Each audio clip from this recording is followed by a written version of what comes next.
अकोला जिल्ह्यात 36 ठिकाणी ठाकरेंच्या शिवसेनेचा रास्ता रोको आंदोलन. अमेरिकेसोबत भारताच्या व्यापार करारावरून अकोल्यात उद्धव ठाकरेंच्या शिवसेना रस्त्यावर उतरली आहे. आज अकोला जिल्ह्यात 36 ठिकाणी ठाकरेंच्या शिवसेनेने रास्ता रोको केलाय. राष्ट्रीय महामार्ग, राज्य महामार्ग यासह ग्रामीण भागातील रस्त्यांवर शिवसेनेचा रास्ता रोको झालाय. अमेरिकेसोबत भारताने केलेल्या व्यापार करारावरून ठाकरेंची शिवसेना रस्त्यावर उतरली असून रास्ता रोको आंदोलन करत रोष व्यक्त केलाय. अमेरिकेसोबत केलेल्या व्यापार करारामुळे देशभरातील शेतमालाचे भाव पडल्याचा आरोप यावेळी आंदोलकांनी केलाय.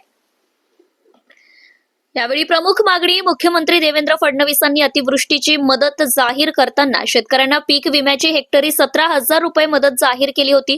मात्र अद्यापही ती मदत मिळाली नाही.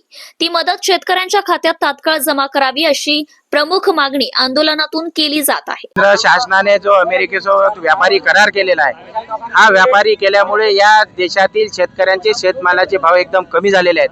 कापसाचा असेल, तुरीचा भाव 9,000च्या पलीकडे गेला होता. आज 7,500 रुपये क्विंटलला माल शेतकऱ्यांना विकावा लागत असेल. सोयाबीन असेल, हरभरा असेल, याचे सुद्धा भाव मोठ्या प्रमाणात कमी झालेले आहेत.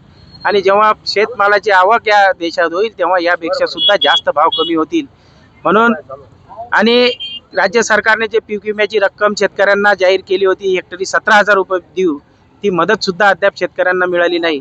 कर्जमाफीचं 30 जून 2026 पर्यंत आम्ही देऊ हे त्यांनी सांगितलं होतं, परंतु त्याचं धोरण त्यांनी स्पष्ट केलं नाही की कोण्या शेतकऱ्यांना कर्जमाफी मिळेल. म्हणून या सर्व मागणीच्या निषेधार्थ आज जिल्हा शिवसेनेच्या वतीनं जिल्हाभरात 36 ठिकाणी रास्ता रोको आंदोलन करण्यात येत आहे.